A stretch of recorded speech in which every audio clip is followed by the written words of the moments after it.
उन्होंने हाउस को मिसलीड किया, आपने सुना।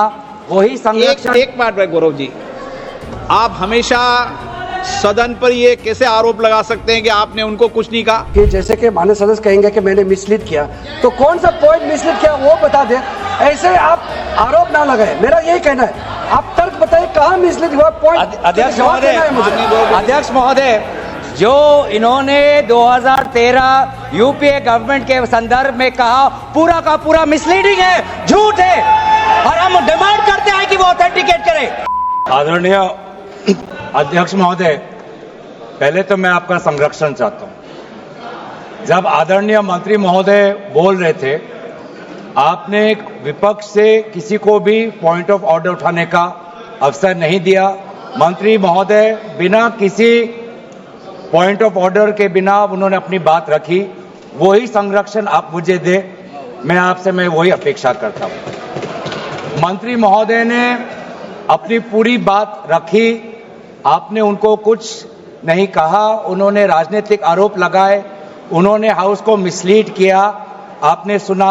वही संरक्षण। एक बात है गौरव जी, आप हमेशा सदन पर ये कैसे आरोप लगा सकते हैं कि आपने उनको कुछ नहीं कहा? मैंने फिर कहा आपको, इस सदन में, प्लीज बैठिए, इस सदन में संसदीय व्यवस्था के अनुसार सबको समय आवंटित होता है।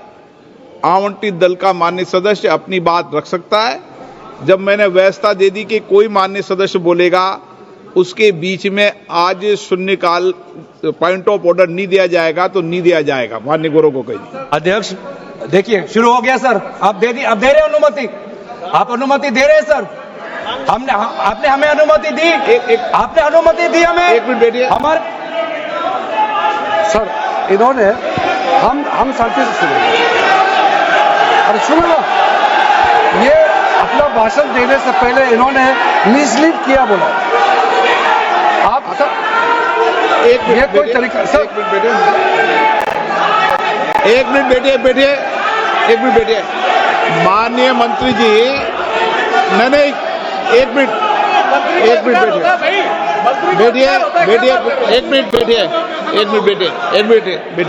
बैठिए। ठीक है, बैठिए।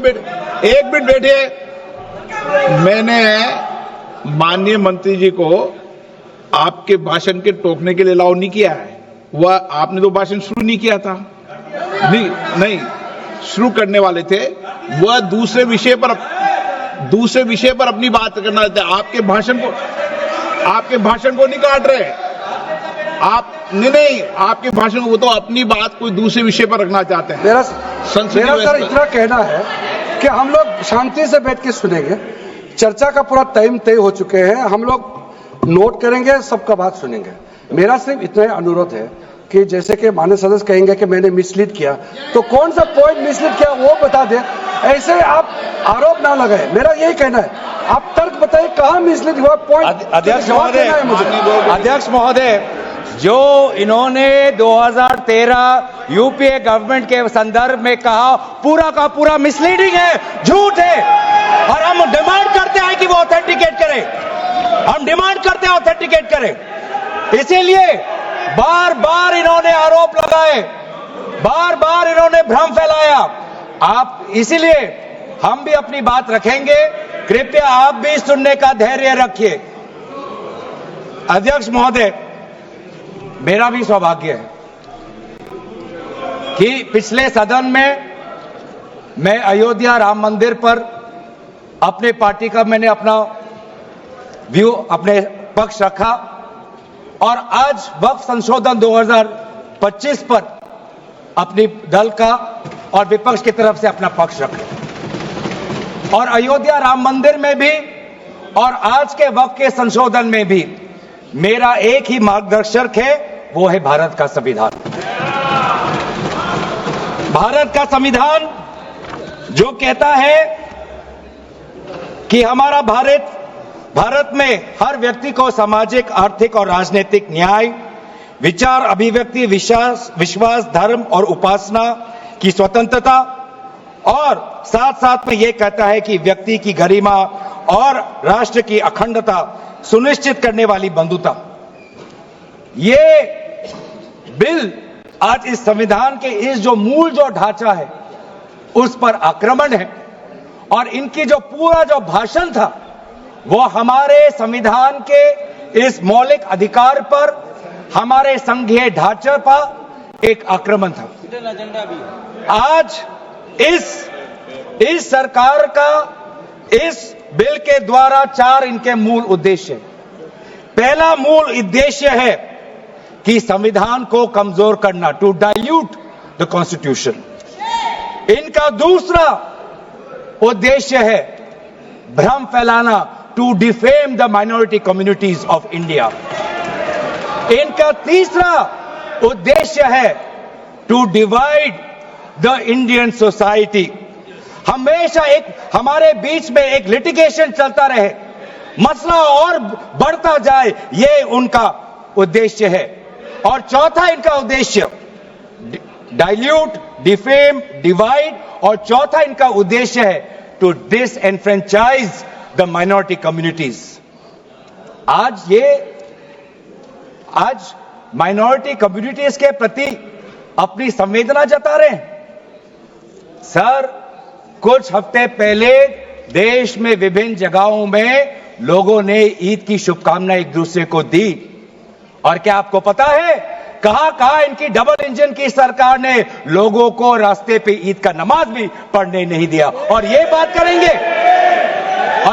करेंगे आप अल्पसंख्यकों के प्रति अपनी संवेदना जताते हैं। मैं पूछना चाहता हूं कि आपके लोकसभा में कितने एमपीज अल्पसंख्यक हैं? पहले उसका विवरण दीजिए और फिर हमें बताइए कि आपके दिल में कितना संवेदना है। सर, मेरा तो मैंने जिस दिन भी ये बिल इंट्रोड्यूस हुआ उस दिन भी आदरणीय मंत्री को मैंने सुना, और आज भी मैंने उनको सुना। जिस दिन उन्होंने इंट्रोड्यूस किया उस दिन भी अगर आप उनका स्टेटमेंट पढ़े तो उन्होंने कहा कि इसको बिल लाने से पहले बहुत विस्तार रूप से इस बिल की लाने के लिए चर्चा हुई थी। सर, पूरा का पूरा मिसलीडिंग। 2023 में सर सरकार 24 में आई, ये खुद 24 के बीच में इन्होंने अपना बिल लाया। 23 सन के वर्ष में 4 बार माइनॉरिटी अफेयर्स कमेटी की बैठक हुई। मुंबई में हुई 13 जुलाई, दिल्ली में हुई 21 जुलाई को, लखनऊ में हुआ 24 जुलाई को, दिल्ली में 2 बार हुआ 20 सितंबर और 7 नवंबर को। मैं आदरणीय सरकार से दरखास्त करूंगा कि इन 5 सरकारी जो मीटिंग हुई मिनिस्ट्री ऑफ माइनॉरिटी अफेयर्स का, उनका मिनट्स टेबल पे रखे। एक भी मीटिंग में नया वक्फ अमेंडमेंट बिल चाहिए उसका जिक्र भी नहीं हुआ था। जिक्र भी नहीं हुआ। इनके मिनट्स हमारे पास, हमने देखे।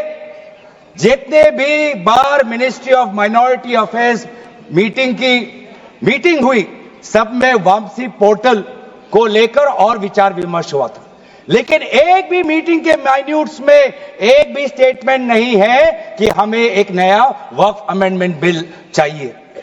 तो मैं तो यही पूछना चाहता हूं कि अगर नवंबर 2023 तक मिनिस्ट्री ऑफ माइनॉरिटी अफेयर्स ने यह वाजे भी नहीं समझा कि नया एक बिल लाने की जरूरत है, मैं तो बस इतना ही पूछना चाहूंगा कि यह bill ministry of minority affairs ने बनाया या किसी और दूसरे विभाग ने बनाया?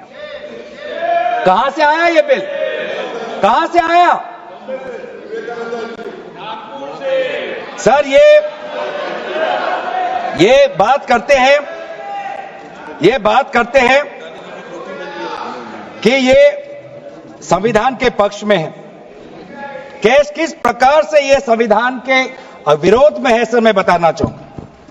आर्टिकल, इसका जो क्लॉज 3RA है और 3R1 है। इसका 3RA क्या है सर?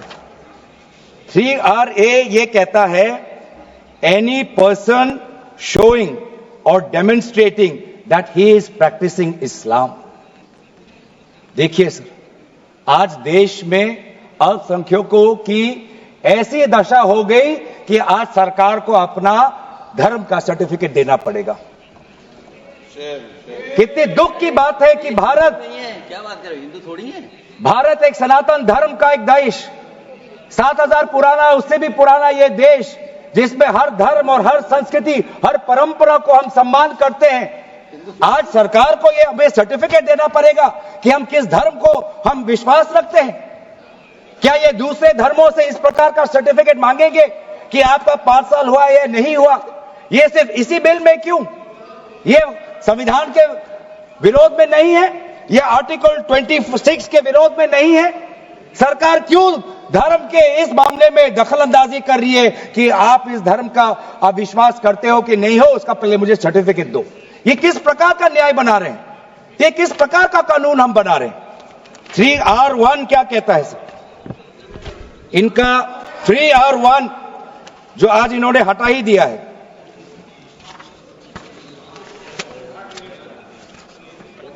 R1 कहता है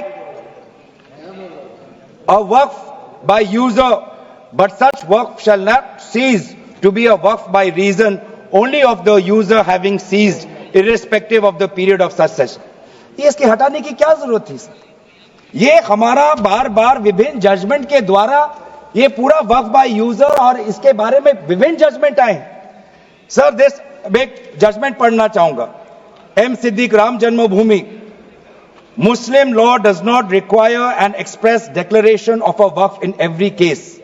The dedication resulting in a waqf may also be reasonably inferred from the facts and circumstances of a case or from the conduct of the waqif. तो ये बार बार ये विभिन्न जजमेंट के द्वारा वक्फ और ये जो पूरी इनकी जो परंपरा है, विभिन्न जजमेंट ने ताकत दी और आज यही विभिन्न क्लॉजेस के द्वारा जजमेंट्स को भी और हाईकोर्ट के ताकत को भी ये कमजोर कर रही है। सर पहले वक्फ क्या है ये भी हमें समझना चाहिए। Waqf means the permanent dedication by any person of any movable or immovable property for any purpose recognized by the Muslim law as pious, religious, charitable. Sir आज ये क्या कहना चाहते हैं कि वही व्यक्ति जो प्रैक्टिसिंग इस्लाम कर रहा है 5 साल के लिए वही आ सकता है, जो इनका 3RA है और जो सेक्शन 104 था। आज इन्होंने सेक्शन 104 हटाने के पक्ष में कहा, लेकिन सेक्शन 104 यही कहता है कि कोई भी व्यक्ति वक्फ कर सकता है। तो यही तो हमारा सेक्युलर नेचर है कि कोई भी व्यक्ति अब वक्फ कर सकता है। आप ये जो अधिकार है एक व्यक्ति का, आप उस अधिकार को आप क्यों छीन रहे हो? सिर्फ ऑप्टिक्स सर, इनको बाहर दिखाना है कि हम ये बहुत बड़ा काम कर रहे हैं। क्या इन्होंने कहा कि क्लॉज 9C में ये कहते हैं कि 2 महिला को हम ये इंक्लूजन कर रहे हैं? ये पहले भी था सर। अगर आप 1995 एक्ट पढ़े तो ये पहले भी था, उसमें ये भी था कि 2 से ज्यादा सदस्य महिला हो सकती थी। इन्होंने तो 2 पे ही कैप कर दिया। ये पहले से ही था, ये सिर्फ दिखावा। और इनका 3R4 में जो ये विशेष रूप से विडो, डिवोर्स वुमन और ऑर्फन की बात करते हैं, ये पहले भी था सर। ये पहले भी जो 3R है जिसमें वेलफेयर की उल्लेख है, उस वेलफेयर एंड अदर पर्पसेस में window, divorce woman and orphan पहले से ही उसमें समा जाता है। लेकिन इनको भ्रम फैलाना है, इनको भ्रम फैलाना है कि वर्तमान का जो एक्ट है वो महिलाओं के खिलाफ है। इनको भ्रम फैलाना है कि वर्तमान में महिलाओं को कोई भूमिका नहीं मिलती, ये इनका काम है। लेकिन कानून में सर पहले से ही ये सारे प्रावधान है, वो चाहे किसी विधवा का संरक्षण हो या महिलाओं को और समर्थन देना हो। सर रिफॉर्म की बात करते हैं, सर इनका क्लॉज 33 में जो रेवेन्यू आना चाहिए वो रेवेन्यू उन्होंने घटा दिया। पहले 7% का एक रेवेन्यू फॉर वक्फ बोर्ड आता था, आज इन्होंने 5% कर दिया, गिरा दिया। क्यों गिराया? क्या आप नहीं चाहते कि वक्फ बोर्ड और अच्छी तरीके से चले? आप नहीं चाहते कि उसमें नई टेक्नोलॉजी आए? अगर कहीं खामियां हुई भी है, माना कि कोई भी कानून इस देश का कोई भी कानून परफेक्ट नहीं है, कोई भी कानून परफेक्ट नहीं है। माना कहीं कहीं प्रदेशों में खामियां हैं, वो चाहे केरल में हो, आंध्रा में हो, कर्नाटक में हो, पंजाब में हो, दिल्ली में हो, लेकिन सर आप चाहते हैं कि वो वक्फ बोर्ड, वक्फ ट्राइब्यूनल और अच्छी तरीके से चले, और ये चाहते हैं कि वक्फ बोर्ड वो और कमजोर हो, और इसीलिए जो रेवेन्यू वाला क्लॉज है 7% से 5% इन्होंने घटा दिया। मेरा सुझाव, हमारे तरफ से यह सुझाव है कि 7% से 5% घटाने के बजाय आप 7% से 11% और इस रेवेन्यू को और इंक्रीज करिए। आज ये बात करते हैं कि ये रिफॉर्म्स ला रहे हैं। क्लॉज 26 पढ़िए sir, section 52A, section 52 clause 26। Clause 26 में क्या लिखा है? In section 52A of the Principal Act, in subsection 1, for the words rigorous imprisonment, the words imprisonment shall be substituted. Dilute कर रहे हैं सर। पेरेंट एक्ट बोलता था कि रिगरस इंप्रिजनमेंट हो, और अगर आप बार बार ये कह रहे हैं कि फलाना हो रहा है, धमकाना हो रहा है, तो आप इसको क्लॉज को क्यों कमजोर कर रहे हैं? सिर्फ भ्रम फैलाना है सर। मंशा इनकी कहीं और है। मंशा सर, मैं भी एक टिप्पणी देना चाहूंगा कि आज ये एक विशेष समाज के जमीन पर इनकी नजर है, कल समाज के दूसरे अल्पसंख्यकों के जमीन पर इनकी नजर जाएगी। आज ये बिल सिर्फ एक विशेष समुदाय के जमीन पर इनकी नजर है, कल दूसरे समुदायों के जमीन पर इनकी नजर जाएगी। बार बार ये बिल सर, इतना संशोधन की जरूरत है। ये मैं नहीं कहता कि संशोधन की जरूरत नहीं है। मंत्री महोदय ने बार बार इसका जिक्र किया कि ये बिल कितनी बार इसका संशोधन हुआ। इसकी शुरुआत आप जहां से भी पकड़े, आप 1810, 1817, उसके बाद 1954, 1984, 1995, सच्चर कमेटी, रहमान कमेटी 2003। संशोधन चाहिए सर। मैं नहीं कहता कि हम संशोधन के विपक्ष में नहीं है, लेकिन संशोधन इस प्रकार का हो जिससे बिल का रूपायन, जिससे बिल और ताकतवर बने। और इन्होंने ऐसे संशोधन लाए हैं जिससे बिल से इस देश में और यहां पे समस्या बढ़ेगी, और मसले बढ़ेंगे, और लिटिगेशन होगा। सर ये इनका क्लॉज 40A पढ़िए सर। इनका clause 40A, section 107, on and from the commencement of the Waqf Amendment Act 2025, the Limitation Act 1963 shall apply to any proceedings. Sir इससे पहले आप जितने बार भी आप इतिहास में जाए, हर बार, क्योंकि ये वक्फ, ये जो प्रक्रिया है, जब से हमारे देश में इस्लाम आया तब से ये प्रक्रिया चल रही है। बहुत से ऐसे कब्रिस्तान हैं जहां पे कोई पेपर्स नहीं है, कागज नहीं है, लेकिन जजमेंट है, जजमेंट इनके पक्ष में है। और आज बार बार हमने कहा है कि लिमिटेशन एक्ट इसको बढ़ाया जाए, क्योंकि ये प्रैक्टिकल एक समस्या है। लेकिन आज ये नहीं चाहते। क्यों? क्योंकि ये चाहते हैं कि अलग अलग देश के अलग अलग कोने में यहां केस लगे, वहां केस लगे, यहां केस लगे। तो जो भी हमारे यहां पे एक भाईचारा का एक वातावरण है, उस भाईचारे के वातावरण को ये तोड़ना चाहते हैं। ये इनकी राजनीतिक उद्देश्य है। सर ये बात करते हैं कि किस तरह के से ये इन्होंने बोर्ड का डाइल्यूशन किया है। क्लॉज 44, क्लॉज 44 कहता है कि जो सेक्शन 110 है वो पूरी तरीके से हटा दिया है। सेक्शन 110 क्या है? Section 110 sir, powers to make regulations by the board, ये पूरा हटाना चाहते हैं। उसमें क्या लिखा है पेरेंट एक्ट में? The board may with the previous sanction of the state government, मतलब राज्य सरकार की अनुमति के द्वारा बोर्ड कुछ नियम बना सकते हैं। इन्होंने पूरा वो हटाना की कोशिश कर रहे हैं। क्लॉजेस F और G ये हटाने की कोशिश कर रहे हैं। राज्य सरकार की पावर्स या ये कम करने की कोशिश कर रहे हैं। आप क्लॉज 43 पढ़िए, इसका सेक्शन 109, जिसमें क्लॉज 1A और क्लॉज 4 ओमिट करता है। सेक्शन 109 क्या है? सेक्शन 109 है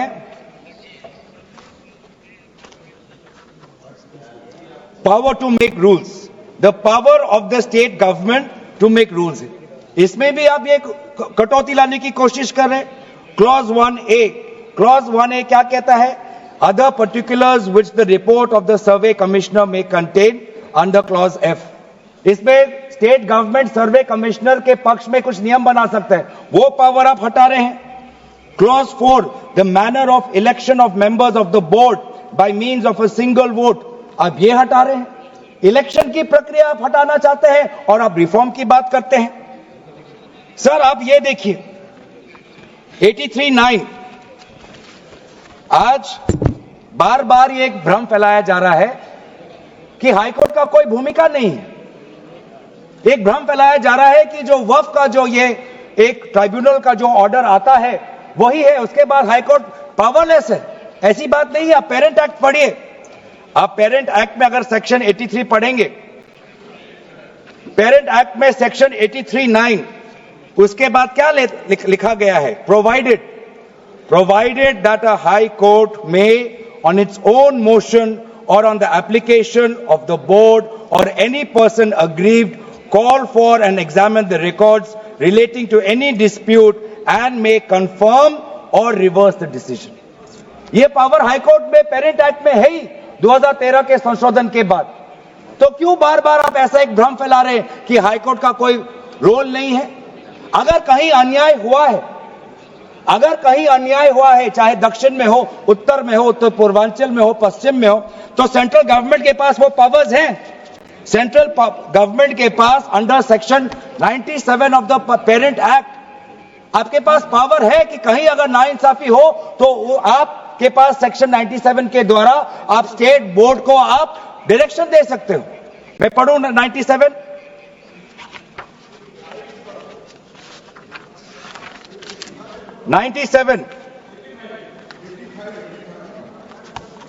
Directions 96 for the power of the central government to regulate secular activities of OCF. Powers 97 directions by state government subject to any directions issued by the central government under section 96. The state government from time to time give to the board such general or specific directions as the state government thinks fit. मैं जानना चाहूंगा, आपके बहुत जगह आपकी double engine की सरकार है, बहुत जगह आपकी डबल इंजन की सरकार है, कहीं कहीं आपकी सहयोगी दल की भी सरकार है. आपने पिछले 10 साल में कितने बार इस सेक्शन 97 का आपने इसका इस्तेमाल किया? कहीं भी आप अगर नाइंसाफी हुआ तो कितने बार आपने सेक्शन 97 का आपने इस्तेमाल किया? उसका बोलिए, फिर जाके बोलिए कि ये जो पेरेंट एक्ट है ये कमजोर एक्ट है. पूरी ताकत दी हुई है. अगर कहीं गलती हुई है, कहीं सुधारना है, हमारी संवेदना है, वो चाहे केरला में मवम की बात हो, संवेदना है हमारी, पर आपके पास भी वो ताकत है. आपने कितने बार इस ताकत को आजमाया? सर आज आप देखिए कितनी दुख की बात है. सेक्शन 64 क्लॉज 29 64 ये एक्ट सर क्या लिखा है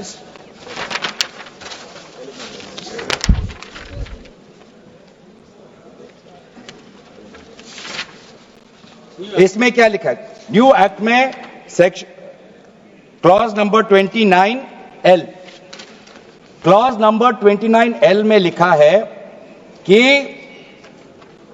अगर is a member of any association which has been declared unlawful under the Unlawful Activities Prevention Act 1967. यूआपा आपने लाए, ठीक है.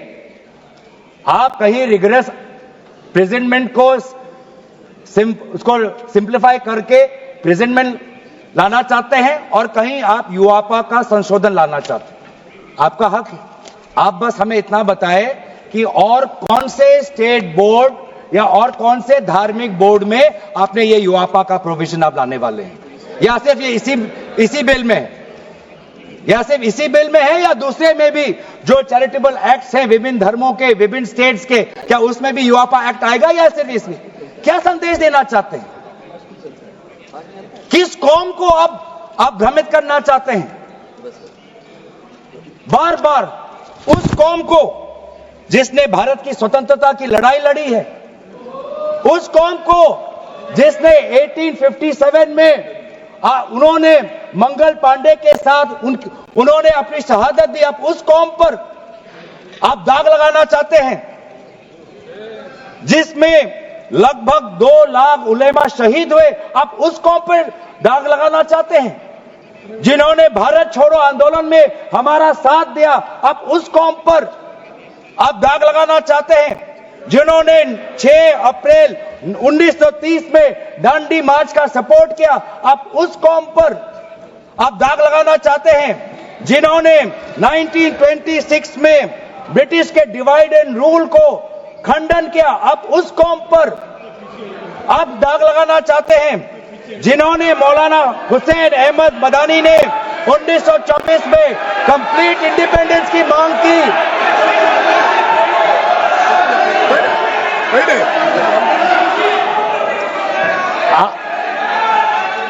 जब आप लोग भारत छोड़ो आंदोलन का समर्थन नहीं कर रहे थे, उस कौम ने भारत छोड़ो आंदोलन का समर्थन किया। जब आप लोग अंग्रेजों को मर्सी पिटीशन लिख रहे थे, वो माल्टा में 3 साल और इजिप्ट में उन्होंने शहादत दी। आप किस कौम पर दाग लगाना चाहते हो, जिन्होंने 1924 में जिन्ना के 2 नेशन की थियरी को पूरी तरीके से नकारा, आप उस कौम पर लगा रहे हो। सर यही है इनका डिवाइड एंड रूल, यही है इनका डिवाइड एंड रूल। बहुत लोग पूछते हैं सर हमारा राष्ट्रवाद क्या है।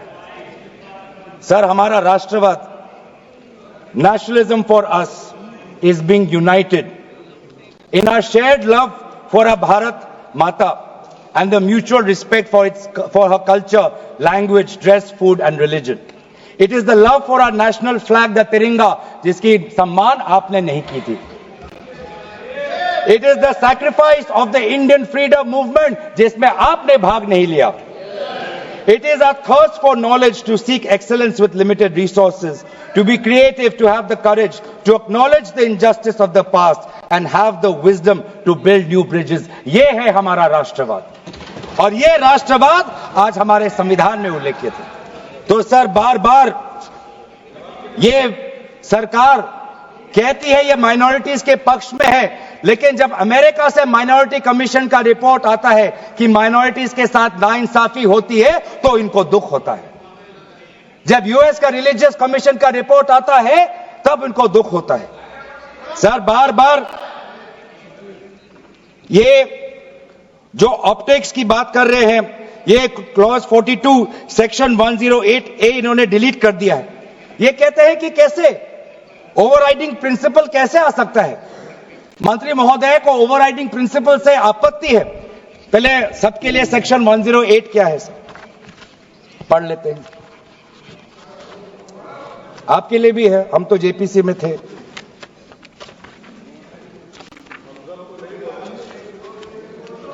और सर जेपीसी में भी सर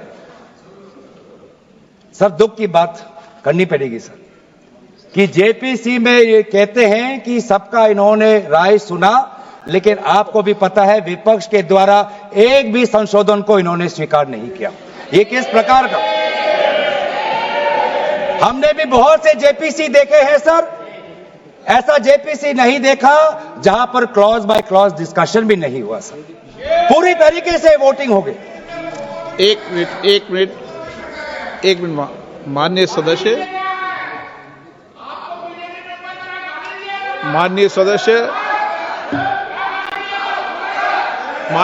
इतना ध्यान रखें कि जेपीसी भी संसद का भाग होती है, इसलिए उसका भी ध्यान रखें. सर इन्होंने जेपीसी की बात की. अगर इन्होंने ये नहीं करते कि जेपीसी में बहुत विस्तार रूप से चर्चा हुआ तो मैं भी नहीं करता. इन्होंने उल्लेख किया इसलिए मैं करना चाहता हूं. इन्होंने उल्लेख किया कि बहुत से लोग आए जेपीसी में. सर ऐसे भी लोग आए जिनको वक्फ को लेकर इनका कोई जानकारी भी नहीं थी, कोई जानकारी नहीं थी सर. ऐसे भी आए सर. जेपीसी के मुद्दे हम बार बार हमने स्पीकर को चिट्ठी के द्वारा अवगत किया है, इसलिए हम उठा रहे हैं सर. इसमें 108A ये हटाना चाहते हैं जिसमें power to have overriding effect. लेकिन ये जो प्रिंसिपल है ओवरराइडिंग का सर, ये आज भी विभिन्न स्टेट एक्ट्स में ये है। तेलंगाना के एक्ट में आज भी ओवरराइडिंग प्रिंसिपल है, तमिलनाडु के एक्ट में आज भी ये ओवरराइडिंग प्रिंसिपल है, आज भी आरटीआई एक्ट में, इंफॉर्मेशन टेक्नोलॉजी एक्ट में 2000 में, नालसा जैसे यूनिवर्सिटी में ये ओवरराइडिंग प्रिंसिपल है। तो इसीलिए आपको सिर्फ यहां पर आपको ओवरराइडिंग प्रिंसिपल से आपको मुश्किल है, लेकिन जो दूसरे एक्ट्स में जो ओवरराइडिंग प्रिंसिपल है सेक्शन 108A के द्वारा सिमिलर प्रोविजंस है, उसमें आपको तकलीफ नहीं है। सर मैं भी अपने जैसे इन्होंने हमारे कुछ दोस्तों को सलाह दी, मैं भी इनके कुछ दोस्तों को सलाह देना चाहता हूं। सर क्लॉज 40A सेक्शन 107 जो लिमिटेशन एक्ट जो हटाया गया है, सर आंध्र प्रदेश के एक्ट में ये लिमिटेशन एक्ट ऐसा ही एक लॉ है जैसे पेरेंट एक्ट में है। तो मैं भी इनके आंध्र प्रदेश के सदस्यों को मैं कहना चाहता हूं कि जो प्रोविजन आपके आंध्र प्रदेश के एक्ट में है, आज वैसे प्रोविजन ये सरकार हटाने वाली है। आपको भी बाद में आंध्र प्रदेश में अपनी जनता को उत्तर देना पड़ेगा। तेलंगाना और तमिलनाडु में हमने बात रखी है सर, तो मैं बार बार मैं कहना चाहूंगा सर, हमें संशोधन से कोई हमें परे नहीं है, लेकिन संशोधन ऐसा हो जो हमें मदद करे। आज डिजिटाइजेशन की बात करते हैं, आज से 15 वर्ष पहले वामिस एक डिजिटल पोर्टल हमने खोल दिया है। अब ये देखिए सर सरकार की कैसी ये इनकी काम है। डिजिटाइजेशन फिलहाल अभी चल रहा है, डिजिटाइजेशन हो रहा है, पर माना कि डिजिटाइजेशन वामिस में कुछ खामियां हैं, उसको वामसी में, तो आप उसको ठीक करिए। आप 10 साल से क्या कर रहे थे? आप 10 साल से आप वामसी क्यों ठीक नहीं कर पा रहे? आप वो काम तो नहीं कर पा रहे, अब आप एक दूसरा नियम बना रहे हैं कि दोबारा आप एक नए पोर्टल पे अपने रिकॉर्ड्स आप अपलोड करिए। सर कितने बार हम इस सरकार को अपना कागज दिखाएं? वामसी का अगर इनका काम अधूरा है तो उसको ये काम संपूर्ण करे। अब लेकिन नहीं, इनका काम उद्देश्य यही है कि देश में मसला और बढ़े, और इसलिए आज इस बिल के विरोध में है। ये बिल हमारे देश की अखंडता, ये बिल हमारे संवैधानिक मूल्य, ये देश हमारे अल्पसंख्यकों की सम्मान, ये देश हमारे अमन शांति और सदन और जेपीसी में जिस प्रकार से विचार होना चाहिए था उस सब के विरोध में है। और इसलिए आज पूरा इंडिया अलायंस आज इस बिल के विपक्ष में खड़ा हुआ है। और यही बात कहते हुए मैं अपनी वाणी को समाप्त देता हूं। धन्यवाद, शुक्रिया।